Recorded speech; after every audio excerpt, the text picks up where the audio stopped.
leadership begins when you unlock the brilliance of the mind and lead with the resonance of the heart. Welcome, everyone. Welcome to Uncaged Leaders. I'm your host, Mariquita Solis, the Uncaged Heart Coach. My mission on this show is to help men dismantle the emotional armor, drop the performance, and step into authentic self-leadership and integrity. Today, we're exploring a vital conversation. What does it take for a young man to step out of modern societal noise and discover his true core? Joining me is 18-year-old leader, mentor, and student, Barrett Meghrian. Barrett has been engaged in men's work for nearly 8 years, starting at just 10 years old. Supported by his father, J.C. Meghrian, Barrett's journey spans 5 years at Mountain Wisdom Camp, progressing from camper to full staff, along with his involvement in MDI and other men's work. Currently attending the University of West Georgia while pursuing his master's in economics, Barrett brings a crucial perspective on youth, nature, rites of passage, and how the next generation is redefining true strength. So welcome to the show, Barrett. Thank you for joining me on Uncaged Leaders. And everybody, let us know that that everything is going right, that we're streaming to you all and you can see us, please. So thanks for joining me, Barrett. Absolutely. Happy to be here. Actually very grateful for the opportunity to talk about this kind of thing, because this, outside of the mountain wisdom itself, I don't really get to discuss these topics, as most people I know don't have an interest in this or think. I've been told by more than one person that some of this stuff sounds almost frou-frou, which I don't really believe is correct. Well, that's very interesting. I'd like to hear, what do they mean by that? And what is your response to that? I mean, who would say that? So what they're trying to say is this sounds like the like vague idea you think of when you hear hippie, with the van and the have peace and love, man, has been a lot of the feedback I've gotten when I try to describe some things we do in Mount Wisdom, because there's a lot of it I can't talk about. A lot of it is sealed. It's part of it is we're sick leaving it right there in Mountain Wisdom. It doesn't go anywhere else. But the parts I can talk about, makes a lot of people think it's peace and love, man, and the guys, the hippie vans that travel the country to go to concerts, which isn't really what we do or what we believe in. Very interesting. Okay. And you're right. So what would you say, what do you do? So mountain wisdom is a lot of looking inside of yourself in a very non-literal way. You're looking at yourself at your most core, at your most basic. What part of you believes what? Why do you believe that? What makes you feel a certain way? Because a lot of the time, young men, especially when you're in your early teens, when you're just hitting 13, 14, 15, you've been given a lot of influences from the outside world. You've been given a lot of directions of how to feel and what you should feel and what you should think, but you haven't really considered, why do I think this? Why do I feel a certain way? What makes me feel these things? Why do I have this opinion? Why do I feel a certain way? Why do I engage with things a certain way? That's very interesting. Most men, old and young, are not so readily, they don't talk about feelings. They don't even use the word feel. So it's very interesting that right away we're talking about that. So y'all, if you're watching, please let us know you're watching. Make sure you hit like and subscribe. So, all right, I want to hear about before you were age 10, right? Before you ever started in this work or introduced to this work, what were your earliest memories about what it was like to be a man, right? What did culture, school, or the media tell you what being a real man was like? I was always it always kind of showed to me as physical toughness or being a badass. You wanted to be Rambo. A lot of the influence I probably should have picked up more of. I spent most of my time either looking at my grandfather, who I consider very much a man's man, but was one of the most rational people I've ever met.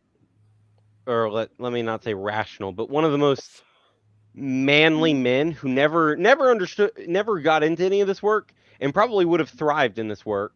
And my dad were kind of the only heavy male influences, as most of what I did in my free time. I didn't watch a lot of TV. I spent most of my time watching old Mario clips when I was nice and young.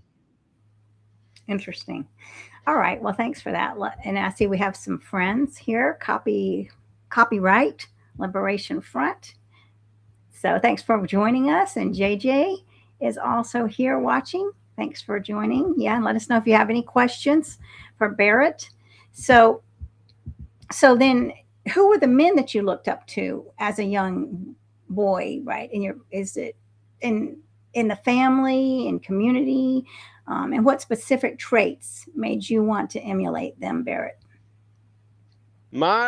For me, I have two shining examples. One is my dad, who has pretty much been a rock of my life the entirety of my life. He has been in my corner since the day I was born, and I don't think he'll be out of that corner until he's no longer able to just be in the corner at all.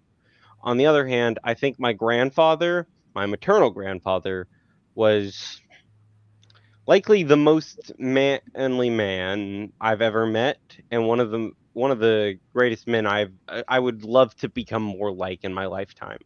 And my dad has done to start. We'll go with the traits of my dad. My dad is the most one of the most in touch with himself people I've met. We have disagreements, we'll disagree, but he is very emotionally in touch. He communicates very well with me. He tells me what is he feeling, why is he feeling. We've my life for most of my life it's just been me and my dad living together. So we've had a lot of time to really have to get in touch with each other, get in touch with ourselves to have a go without us just screaming at each other constantly.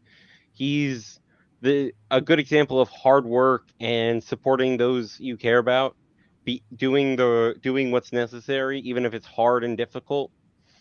He's spent a decade and a half fighting the U.S. legal system over custody of me, and that still isn't over, and I'm an legal adult, which is very funny to me, I have to say. On the other hand, my grandfather has been was my grandfather, God rest him, he died in 2024.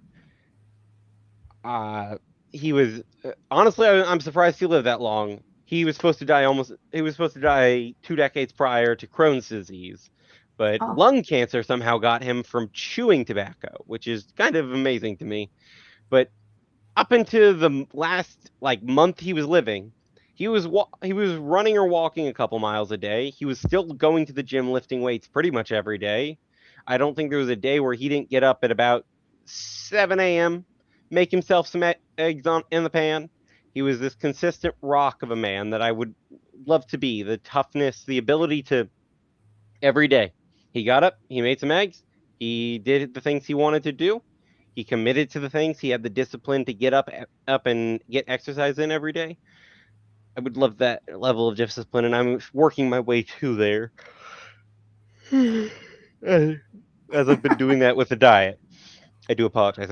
I am always a little tired, you're but making me sleepy. every day he got up, he did the things he was supposed to. Uh, there was never a day if I could actually get in touch with him because he would pretty consistently just leave his phone somewhere and not find it for 2 weeks. If you could get in touch with him and you said, "Hey, Papa, I need something," he was going to be there. He'll do it. He was one of the greatest men I would love to live up to. Actually, please excuse me for 1 second. Okay. I think you're doing it. I think you're living up to his expectations. Exciting that hearing what you're saying. Let I us know, very much, everybody. Go ahead. I would very much like to think so. This is the one of the few photos that we have of him from prior to. This is it's not Ah, a great wow. photo. It's in pretty low definition, even physically. But this is one of the few photos of him prior to my being born. I believe, this is not. This is, I think, 2001, where he Mhm. is. He looks like he really does look like he could just pick up a fridge and throw it for the fun of it. He does look very fit. Interesting. Yeah. Well, He that's took great that you great had. care of himself every day, and Well, I yeah, that's would. something too. Yeah, that's very important. So no wonder he lived for a long time. He still was, he had two kind of conflicting things, but he did outlive what I mean. He lived longer than they said, so that's amazing. The original estimate was that he was going to die of Crohn's in like the 90s. They were expecting him to be dead mid 90s. And then they thought again in 2012, oh, he probably is going to die this time. He got up, he lived 12 more years, and got lung cancer from chewing tobacco, like out of the sudden. And it was like, it was stage 4 when they caught it. He was pretty much dead Oh, immediately. He died within, I think it was 40 days later, he was dead. But he lived a long and full life, and no one can ever take that from him. yeah, wow. And he was a great role model. So that's really good that you had the two strong male role models. And especially for a 10-year-old who are just, 10-year-old boys are usually focused on sports and video games. So, and you had these mentors to look up to. So, what was it like stepping into into these structured men's programs? And what did you think about them when you first saw them? And your dad, he was the one that introduced them to you? So for me, my first like real introduction to this was with a sweat lodge ceremony hosted by one Turquoise Rose of the Lakota Indian tribe. He's a great man, and I didn't understand it at the time. I was I didn't really understand it at first. That was the first real structured thing I got to touch, and I How old didn't were you? really. I was probably 8 or 9 at that point. I This was my first touching of it. I didn't really know what I was looking at. And then I got dragged to a cabin up in somewhere in North Georgia. I couldn't tell you where at this point. Um, I was probably 9 or 10 at that point, where I was first really getting my touches of this, where I was seeing these men come together to communicate their feelings and what they were feeling and why and where they are in their lives and how that makes them feel. And that was a really good precursor for a lot of the things I would end up. My dad tried to teach me a lot of this, but I didn't get a lot of this when I was that young. But following that, the first time I really stepped into this with the Mount Wisdom Camp, I was really unsure what I was looking at, and I didn't like it actually. My first step in, I was like, this sounds like a bunch of bullshit. This is a bunch of stupidity. I've never heard of this. I don't know what I don't know what this is. I want my phone back. I want to go back to watching YouTube. Why are we out here eating weird vegan shit made by some guy and talking about the earth? I love it. Well, Yeah. that's great. Yeah. I mean, that's real, right? I mean, that is, Mm. I think that would be a typical response from a young boy. So it sounds That's like you're been a normal guy. I think in the 5 years I attended, that's been a pretty constant consensus, especially by some of the younger campers who come through, where it is 100%. What is this? What are we doing? This is weird. I don't want to do any of this. I want nothing to do with this. I hate this. I want my phone back. Why are we in the middle of the woods? And vegan knowledge JJ is laughing. So that is funny. Yes, I think that would be different. Definitely different. So your father was and your grandfather were very good influences on your life. So tell us about the women in your life, your mother or another role model that really, or someone that Tell us about your mother, and then who are women that you looked up to. So my relationship with my mother is very complicated. At almost a non-speaking relationship with my mother at this point. We have had a decade of issues that I'm not going to get into here. It's not worthwhile to the things I want to talk to you about, but it is really that if I had if my dad was not into this, if he had not shown me these kind of things and I still had the mother I did, I would probably have grown up to hate, absolutely just despise my mother and most women. And I wouldn't say that's something I didn't do, but I think I'd probably have stuck with it for probably far longer than I have. Where I'm kind of just sitting here in the middle at a I don't I don't hate women. I just don't like my mother particularly. And I've had some female role models. I've had a couple aunts that have been somewhat present in my life. I've had my aunt Susan, my aunt Ray, my auntie Trout. The three have been around and have given me some good advice and some good help. Now that I'm a little more grown, I'm having to step into my own, but I found that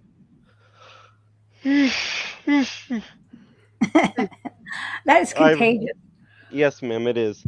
At least for me, that I really didn't have a consistent female role model, and someone who wasn't as in touch with himself probably would just come out in the end not trusting women, not liking women, wanting nothing to do with the other half of the race, which wouldn't be an unreasonable place to be, but definitely not the one I'm in. Well, I'm glad your dad was there supporting you during all these challenging times with women. And because, my gosh, usually it's the other way around. The children, I mean, they will be left with the mother, and then they won't have the father. And the father's influence is so important. I mean, children really need both. So, yeah, you're kind of a flip on that. Both extremes tend to produce. I've found that both, if you're raised exclusively by a dad or exclusively by your mother, you've tended to have some really major gaps in your functionality as a person.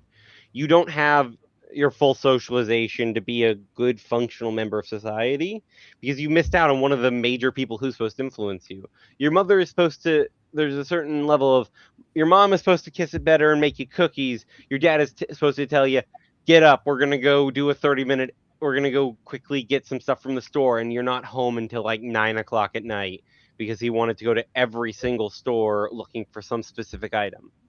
There's a certain level of like you have to you have to have some sweet love and some tough love to be a functional person. You have to have the balance.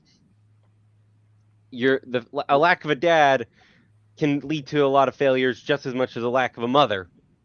Actually, I'd argue that a lack of an over socialization in by women might actually lead to far worse results. We don't have a lot of overly socialized exclusively with men examples to pull from, but a lot of my generation is being raised by a single mother. They're going to go to school, and most of the teachers are going to be women.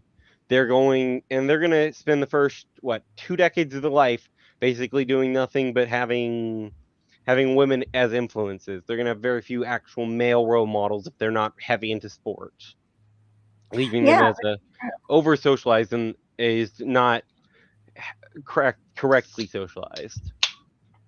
right. Well, they're going to be with more women figures than men. So yeah, that's out of balance. So yeah, and so are you an only child? That would Yes, ma'am. I am the only child of my specific set of parents. Oh, okay. All right. So you don't have any siblings right there with you. No. Okay. Yeah. So and so then that's wonderful that your father was able to talk about feelings and to really sounds like he took on both roles, right? Mm-hmm. So how did that impact your bond with your father and son? And do you see yourself more bonded with your dad as other kids your age, possibly? Yeah, I'd say uh,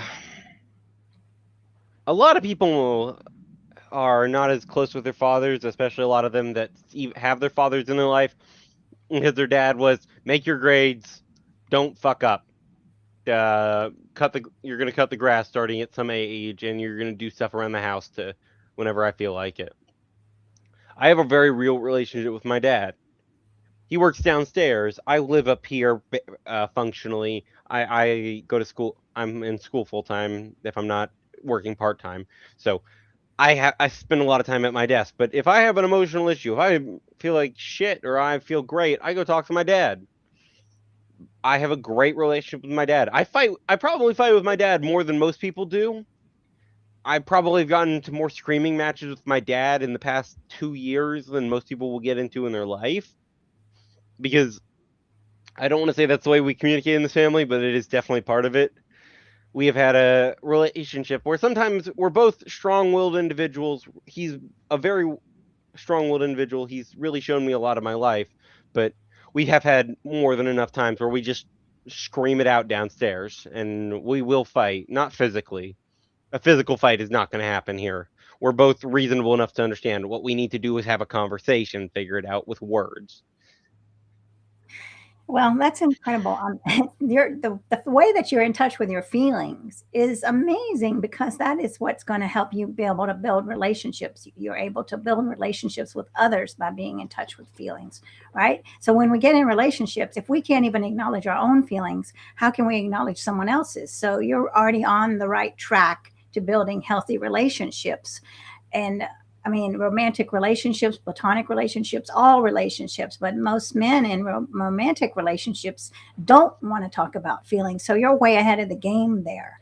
So that would make you definitely a great catch for a woman because, or for a partner, right? Because you are able to discuss feelings. That's usually causes a lot of emotional shutdown in men. And that's one reason that I do what I do, coaching men, because of the shutdowns. When feelings come up, men retreat. So, yeah, that's an amazing gift that your father and you have cultivated together. I'd like So, to actually say something on that. I think it's very easy for men. I don't want to say all men. I can't speak for everyone ever. That's just not reasonable. But what I can say is, on behalf of far majority of the men I've met in my lifetime, that putting your mask on, putting on a good face, and just shutting down is a very standard. It's a good default response. You can't get in more trouble or have more issues if you're just shut down. If your brain shuts down and you have no issues. You can't. It does. It'll bite you in the ass later, but early on, it tends to be one of the things you default on is I'm without feeling, or you try to limit what you openly feel, and so you'll really start to rely on your I'm good mask, or I'm fine, whatever, it's good. Those masks you'll live on, and if you don't acknowledge the great feelings you have, rage, sadness, joy, hatred, hunger, you can't really get much done. You're going to have a mixed bag of up, downs, left, right, and eventually it is going to catch up with you because you're not going to be able to figure out, when am I angry because I feel like I'm missing out, or when am I just sad? I wanted to go do something, but I didn't get to go, and my friends did, and I feel sad. It might all. It's a matter of, if the only tool you have is a hammer, everything starts looking like a nail. If I only have these 4 or 5 specific things I allow to show, then that's what I'm gonna have to show. I'm gonna Everything's a nail if the only tool I've got is a hammer. well, that's amazing. Yes, because most men, I mean, a lot of men, I don't want to generalize either when I say men or this, some men will only be able to express anger and lust because that's what society is acceptable to society, right? As soon as a man cries or says, I feel, then society jumps on them. So, and calls them a sissy or who knows what else. I mean, I'm sure that we've all heard it.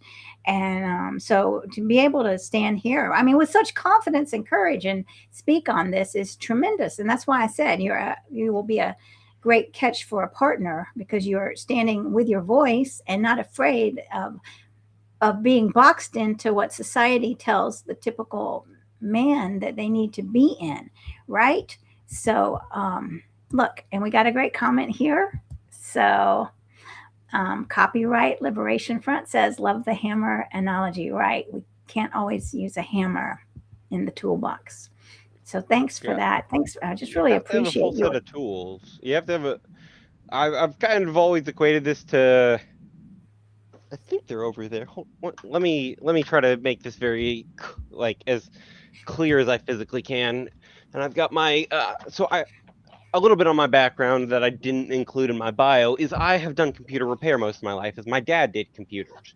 He's built major servers.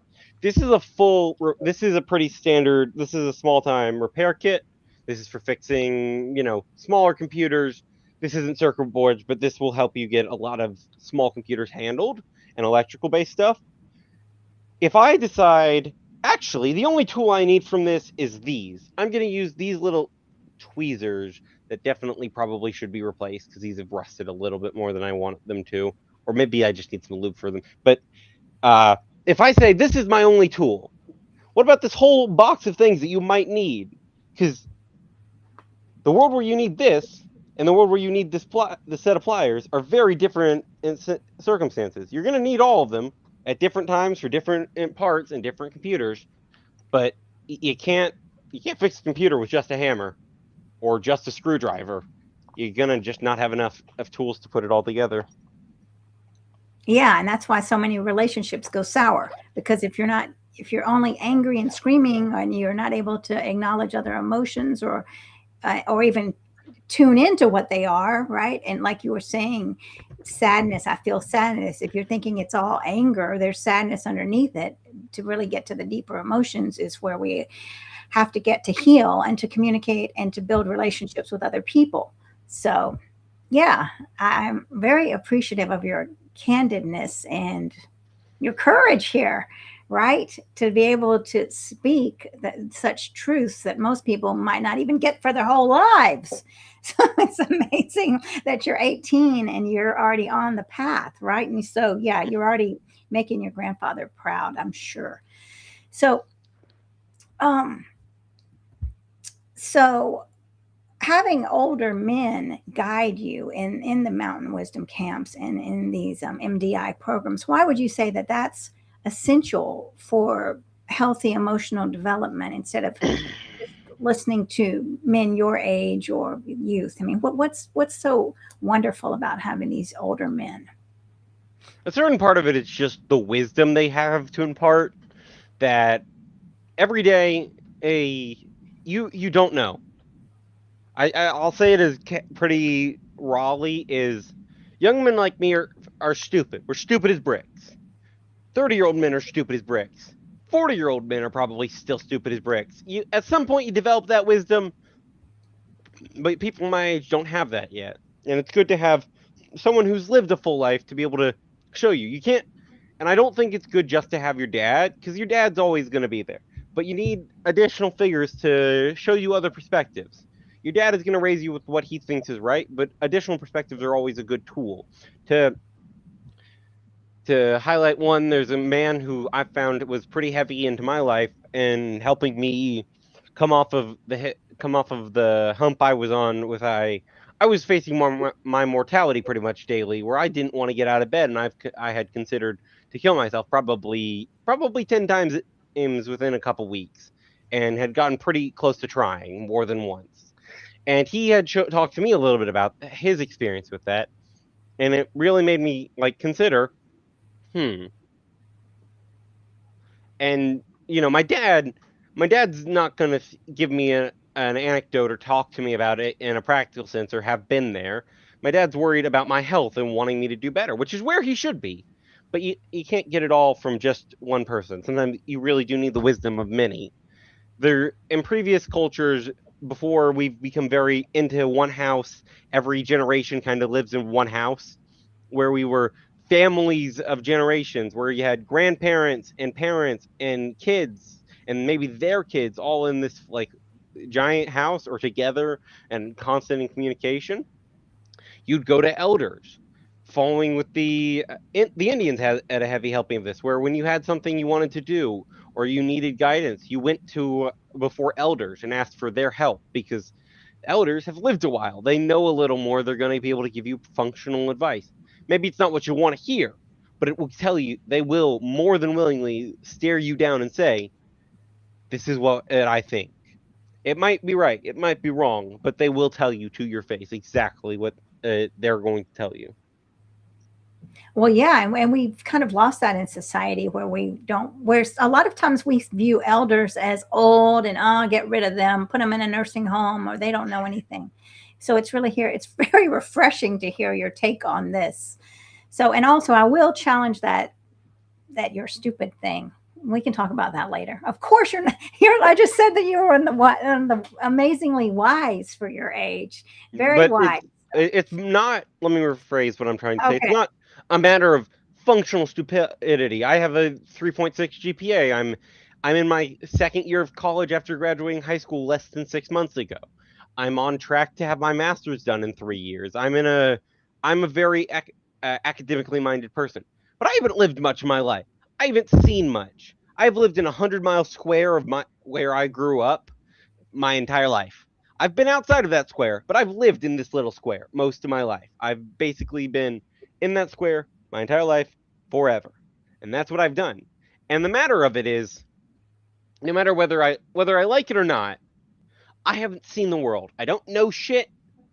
I know lots of things. I know I can talk to you about markets, I can talk to you about data, but I don't know shit.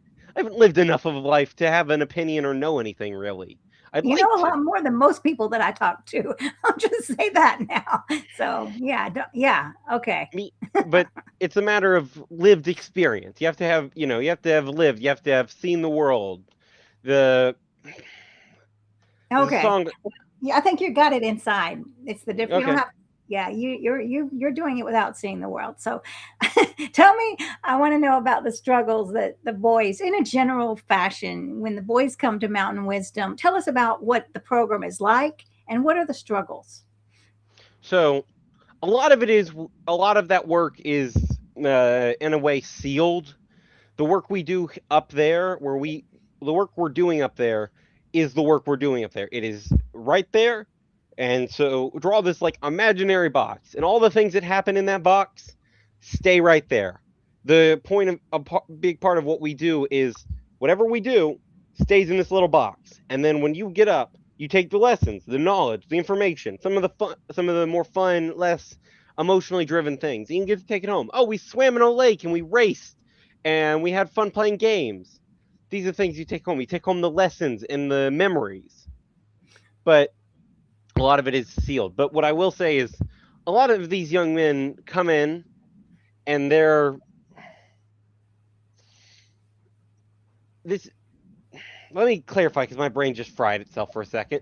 You want to know about like the challenges they're having when they're first coming in. Right. When these young men show up, they much like me, they think this is weird. I want nothing to do with this. I hate it here. I want my phone back. I want to watch YouTube. I want normal food. Why am I eating this weird cooking? Why are we eating? Why are we doing all this weird things? Why are we talking about nature? I don't care. I hate all this. I think all the stuff we're doing is stupid. And I'll say, at least in my experience, that's a pretty common feeling the first year. You don't know what you're doing. You don't like any of it. I thought that. I thought this is stupid. I hate this. I don't want to do this. I hate the food. Nothing here is edible. This weird vegan stuff. Why are we talking about the forest so much? Who cares? Let's replace it all with like high-rise apartment buildings and Costco's. And with time, I've really come to appreciate it. But I feel a lot of campers on their first time aren't there with their mind open, no matter how much they're trying to. Your mind is very much wants to stay in where it's comfortable. To want to get out of that zone and pick yourself up and say, I'm going to go into the uncomfortable is a hard thing for a lot of these campers to do when they're getting started. I can't say that everyone does, but a majority have had that issue in my experience where they've tried very harshly or not harshly, heavily to like be open minded, and at some point they'll all shut down. Everyone will shut down at some point their first year. But the parts that they do engage with is what we really enjoy, and it's very good to still give them that opportunity to engage. We can't make you do anything, but we can definitely give you the chance to understand and grow and adapt yourself as a person. Right. All right. Well, thank you for that answer. You're very wise. I'm going to keep saying it. So you don't have to believe me. I would encourage you to. So, y'all, everybody that's watching, make sure you get your questions. I do have a question about now, there are a lot of influencers out there like Andrew Tate. they might have some beliefs that are effective or whatever, but then they have some other beliefs that are very harmful. Were you a follower of, let's just say, Andrew Tate or some of these guys? So a lot of these people have kind of mixed together in a similar way to what Mountain Wisdom and MDI and some of these other programs are doing, where they're trying to help men get in touch with themselves. They're just targeting sometimes the younger audience, sometimes in the teens, where Mountain Wisdom is also in the same category of. But part of it is they're all trying to tell you, hey, here's how you should be a man. MDI, Mountain Wisdom all say everyone's trying to tell you how to be a man, how to be authentic, how to actually be a man. You need to do this. You need to smack them on the back of the head, smack them on the ass, tell them to shut up. You've got Who is to that? do this. Who are you smacking on the back of the ass? You're supposed to smack a woman on her ass in the back of the head and say shut up and keep going. And that's how you're supposed to treat women. I've met some people who genuinely believe in this. I can't say I'm a personal believer in that. I think that's just not the way you should treat anyone.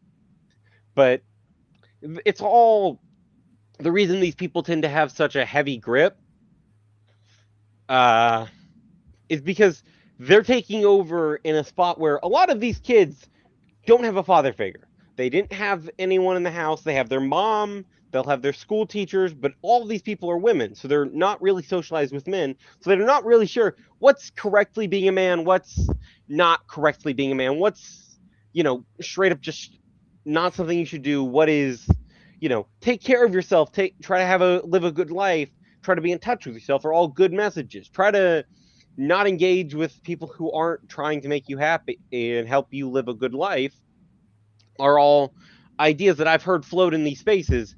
And sometimes some of the other ideas that they have I don't agree with, but some of them are, and that's part of why it clips in so well, is because it's filling the gap that these fathers leave. Part of your heart's always going to not be fully developed because you didn't have the socialization from a father for those however many years you were at home. Oh, that makes sense, definitely. And we got a question here. So here is the question. What is the future of men's work, both for you personally and for the movement? Thank you for your question. I think personally, in the next few years, I will probably redact myself from Mountain Wisdom. I think this year might have been my last for a few. I found myself in a weird in between where I don't feel young enough to really need to be there, to need that wisdom still. I've gotten a lot out of it. I've been there 5 years, and I don't have the free time I did previously to do that. I can't take time off work. I'm just not in a spot in my life where I can do that. I can't just cross out a week and say I'm not going to do anything that week. I'm going to just disappear. That's not a version of me I can afford. But for me, I think my future is going to end up being that I end up joining into MDI, joining into these teams and doing the weekly calls to try to. I don't want to lose this work out of my life. It's important that this stays and is a constant, but how I engage with it may have to change a little bit, or the ways I'm going through and engaging might be a worthwhile thing I need to change. But for the movement as a whole, I feel like there's two scenarios I think I see. One I'm gonna give the one I would like to see, and the one I would very much not like to see, but the one I feel might be in a more likely scenario is I'd like to see something in the Mount Wisdom, the MDI, Sterling Men's, any of those are the three programs I'm most aware of, where it's about getting in touch with yourself, being your most authentic self. You have to wear your mask sometimes, but to really be emotionally in touch and know what you're feeling, to not have only a hammer. You want a full toolbox. And that's what I'd like to see. I'd like to see the world comes forward and we, especially for this generation, the one I'm part of, I'm Gen Z, so a lot of us weren't raised with fathers at all. I really would like to see us, especially as we get older, fall into MDI, into some of these other programs, is what I'd really love to see. I don't have a huge amount of faith in that. But what I really think will end up happening, and it makes me very sad to have to say this, but this is my more nihilistic opinion on this, is that, well, we've allowed some grifters, such as people who don't genuinely represent what's good for you as a man, but, you know, projecting the idea of like being a rough and tumble cowboy on TV, but that's actually what you should be trying to do. You want to be Thomas Shelby of the what Peaky? Yeah, it's Peaky Blinders. That's a pretty good show. But actually, you should live like Tommy Shelby and just attack people and get into a gang. And this is the wrong way to go entirely. And I really would like not to be, but be tough and just be unfeeling. I'm an unfeeling ghost. I'm tough. I have no issues. That's I'd really hate to see that become a standard, but it's the way I've seen a lot of internet-based movements, which is where the future is going to be, So start to what's going to happen shift. in the future if it's like that? If nobody feels anything, what would you say what would If that men, if consequences?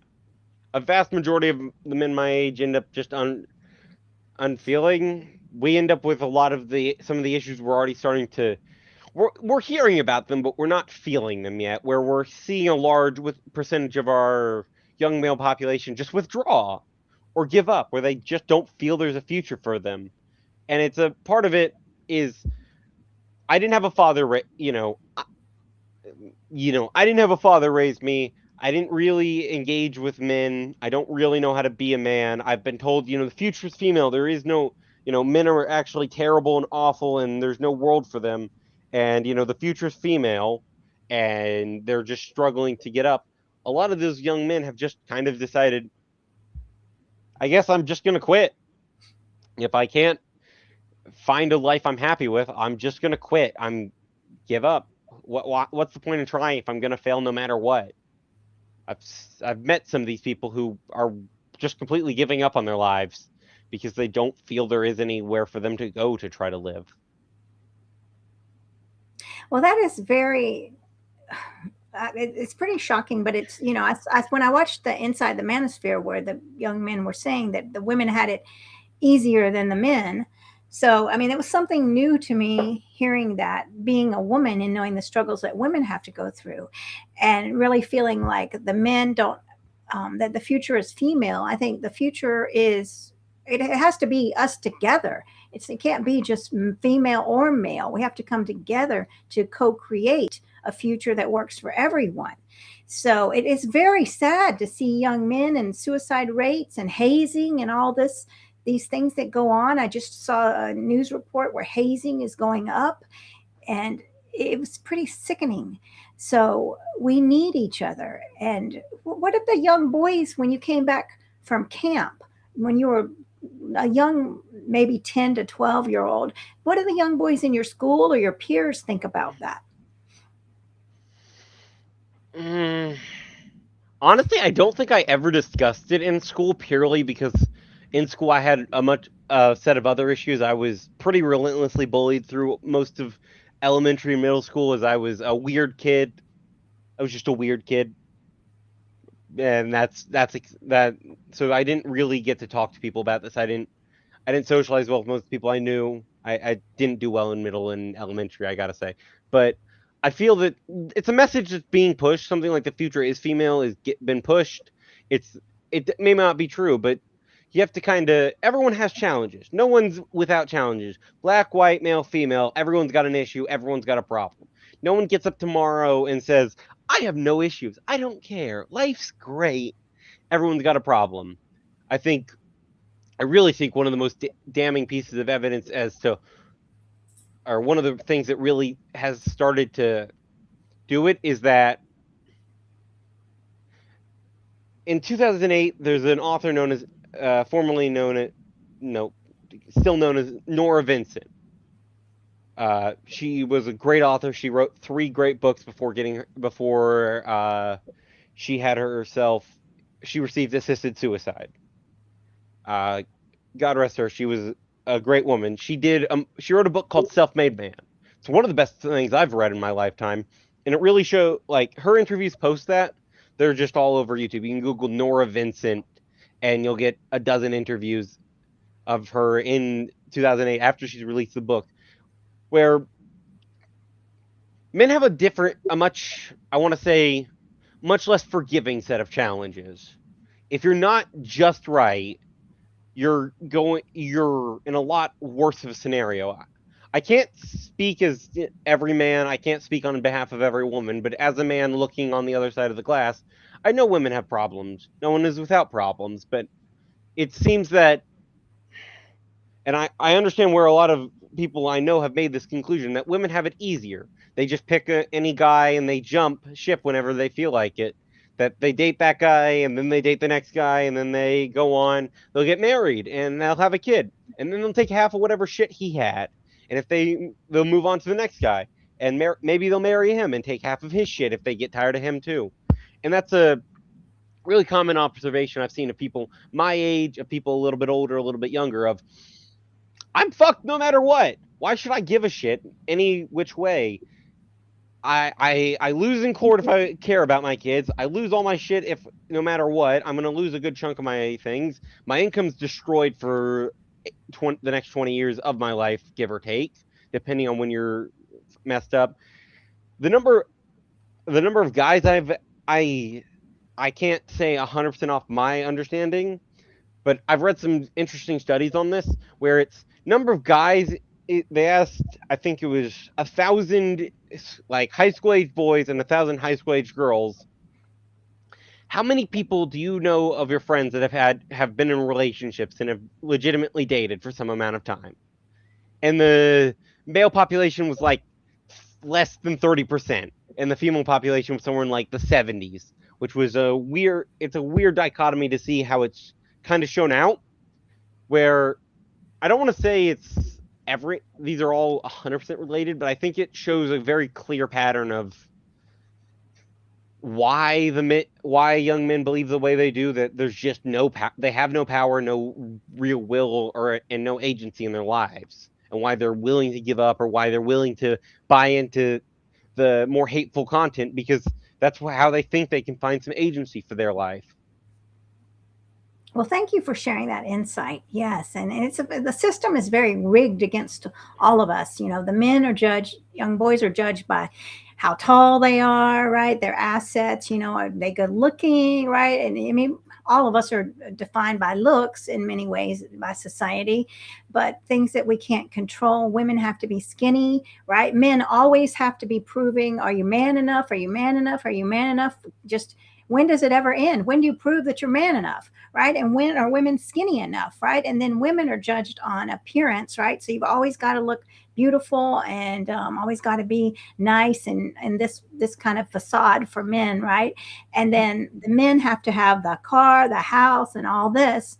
And so we're all pitted against each other when we're not really looking at the authentic person, which I am looking at right now, an authentic person, which is so refreshing and candid.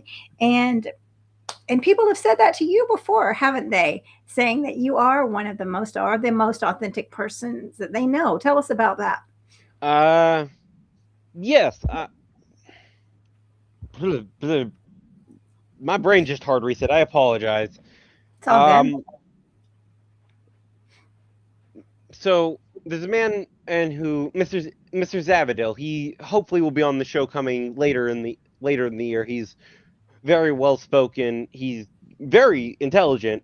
He's tended to comment that I'm genuine. I've figured in the recent years, there's always times you have to wear your mask. You always have to sometimes you have to be sure, whatever. I want to say, in the same way, if you've worked customer service or worked retail or food service, where you've wanted to just scream at somebody in their face and had to just that's fine, ma'am. We'll get that cleaned up for you. Or, that's fine, sir. Well, I'll get you another one started right away.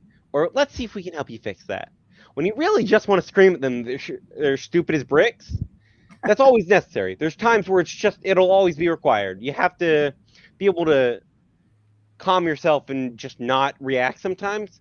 But The other 365 days a year that's the other percentage of the year where I'm not at work or having to be just, rational, because this guy probably doesn't have anything related. I might be in a bad mood because I got a terrible thing on a test, but this guy's like, could you help me, please? I'm really struggling with my computer. And I'm like, it's just this. It's going to be right and simple. And I'm being temperamental, but I can do that. But I can acknowledge, okay, I need to put my mask on. I need to help this guy politely because it's unreasonable for me having a bad day to make it other people's problems. I want to be as in touch with myself as I can. Am I enraged because I just slammed my toe, or am I enraged that I failed a test? Am I sad because I failed a test that I really studied for, or am I enraged? A lot of the other young men who are my age who really have to pick a side tend to go full mask up, full. That's all you can see is I'm angry, or I'm hungry, or I'm horny.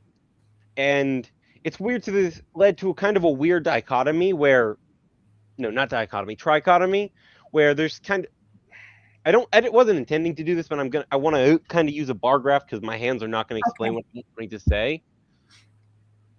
Well, can you bring it closer to the screen? I'm But going maybe to. you're writing big. I write pretty big with this. So Okay. there's this is where there's three kind of categories. I'm gonna I'm gonna scoot back a little so I can show Okay. this. So in the middle, you want to be in touch with yourself. In two, you're unfeeling. You're an unfeeling ghost. The only thing I feel is anger or rage or horny or hunger. Those are the only things I can feel. And sometimes you need to just be in a one. You need to be pretty close to a two. I Yes, sir. How can I help you today? I want to scream at this guy for some reason, but I'm going to take a breath. I'm going to put my mask on. I'm going to say, how can I help you today? And sometimes, and some people go too far into the feeling, feeling, feeling. As a man, you can't always be feeling. You A fully formed man, you have to feel. You're going to always feel. You're never not going to feel things.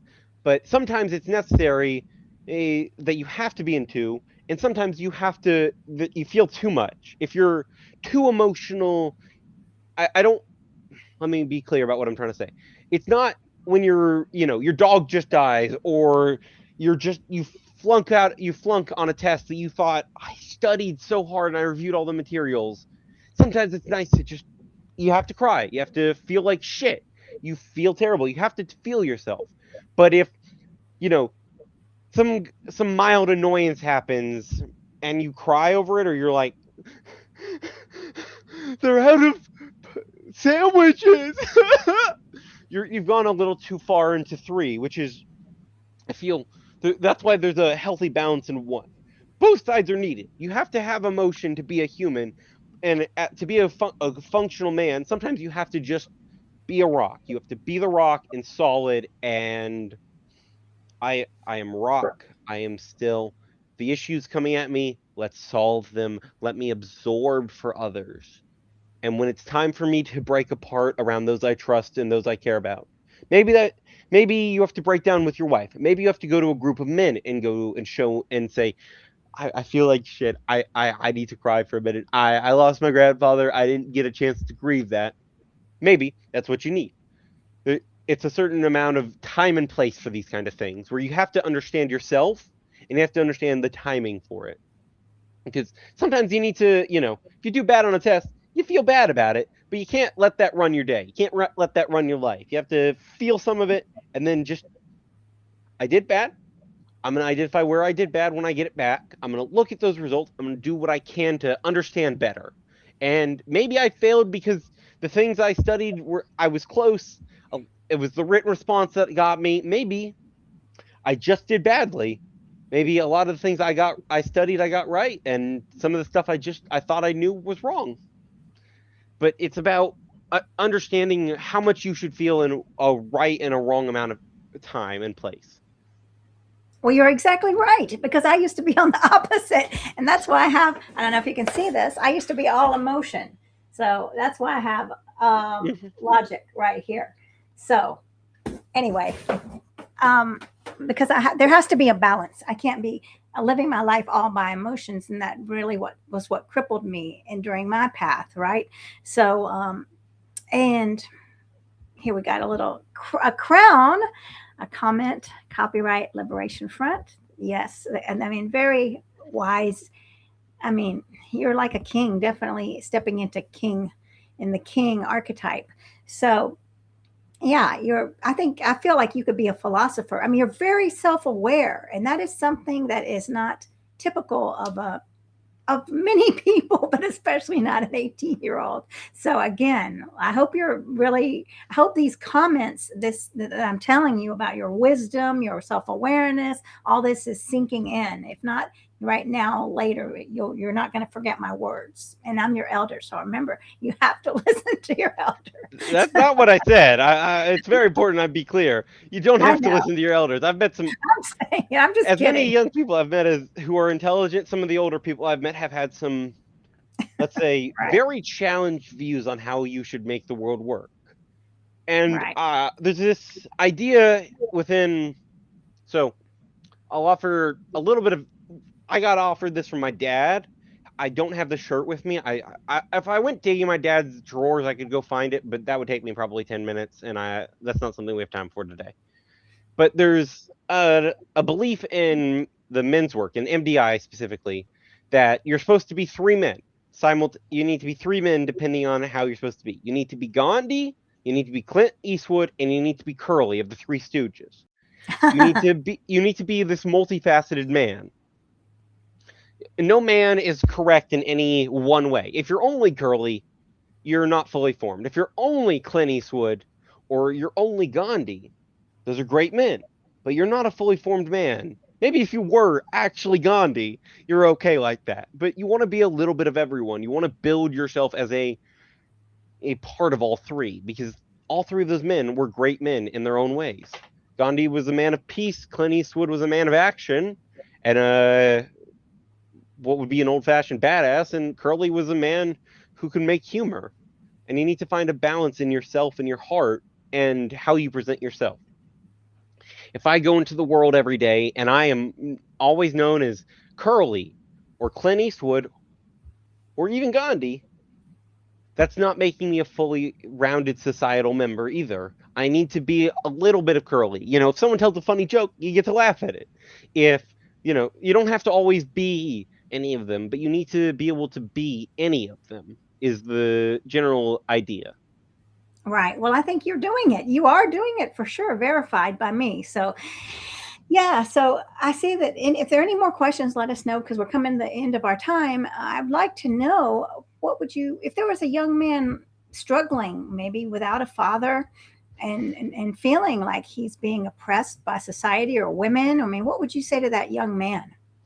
Well, I'll say a lot of young men don't consciously know they're feeling oppressed. They don't feel like that. They don't think that's the word they're going to use. They're going to feel, I feel like shit. I feel miserable. I just don't feel right.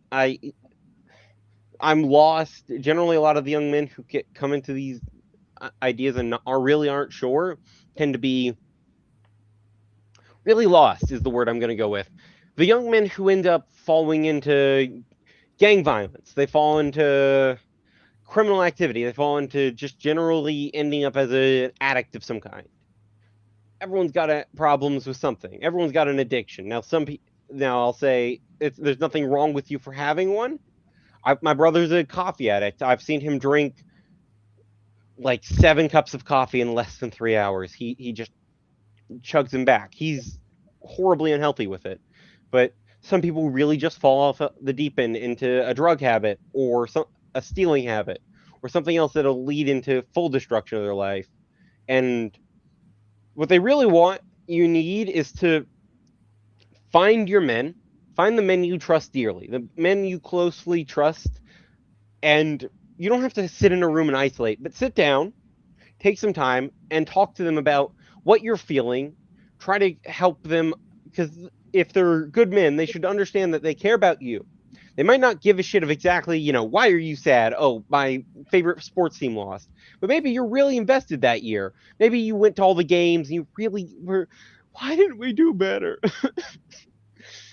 anything might break your heart when you feel like that, it's find the men you can trust and you can emotionally rely on and you can give to, because those men and you should be able to give to them and they should be able to give to you, and you should be able to take from them and they should be able to take from you. You're never going to be a complete man if you're just you. If you're in isolation in this, you're one single man. A good, much like a bad hairbrush. If I have a hairbrush and there's one prong, there's one. I'm going to use this brush because you can actually see in this one. If there is one single prong on this hairbrush, it's not a very good hairbrush. That's a chopstick. You have a chopstick when you have that. But when you have lots of men who support you, you get to you're a great hairbrush. You're a great fully formed man. You don't have to have it all figured out today. You don't have to have it all understood. But when you have a support system and those people you can emotionally rely on, and those men you can go to and say, "I'm torn up inside. I feel terrible. My grandfather died, and I haven't had a chance to talk about it." But that might be that might be something I might have needed. I had a great chance to grieve about my grandfather. I still don't think I'll be done grieving him in another decade because he was that important to me. But I had the men I could go to. I went to them. I got to have the conversation and say, "I feel terrible. I miss my grandfather so much. He was this big part of my life." And they were there. They Sometimes you have to offer the practical solution. Us men want that practical solution. Our brain is wired for logic, but sometimes we have to allow ourselves to be illogical, to be emotional, and to understand sometimes life is just not fair, and we need to talk about it with our friends and those who are closest with us. Without that, we end up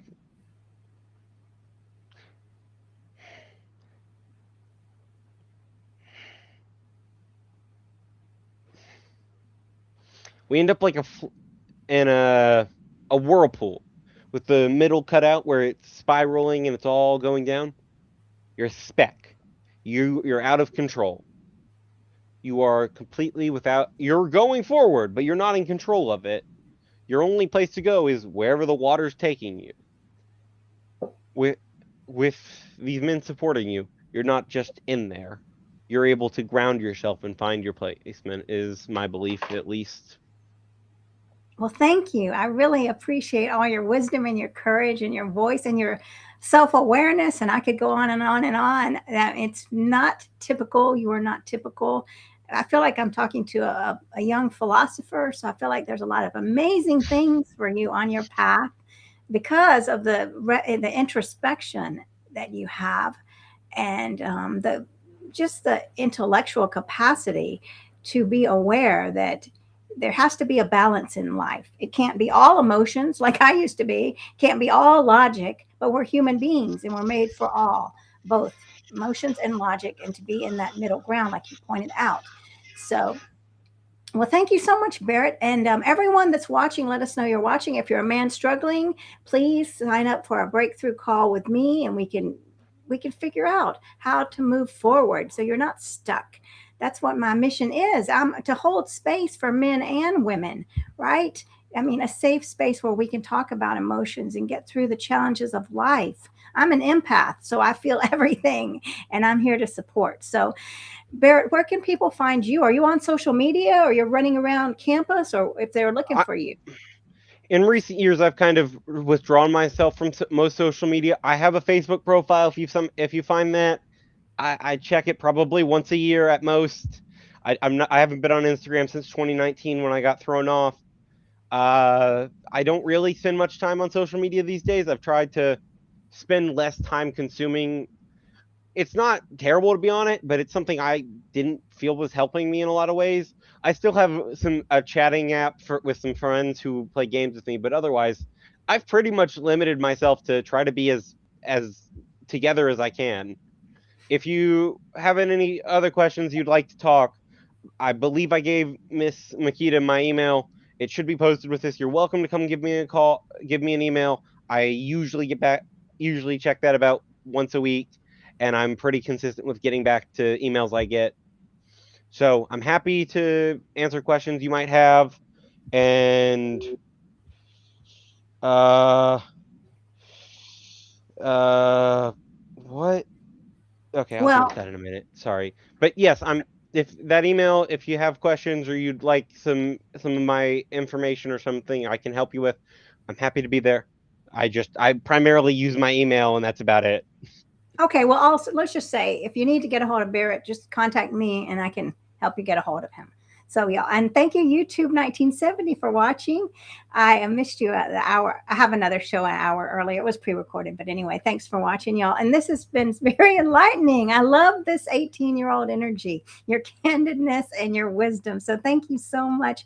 So we got YouTube 1970. Thank you, Copyright Liberation Front. Thank you, JJ. Thank you, everyone watching on the replay. And thank you so much, Barrett. You'll have to come back on and we'll see where the journey Absolutely. takes you. All right. Well, we'll see you next week, y'all. Bye bye, everyone. Thank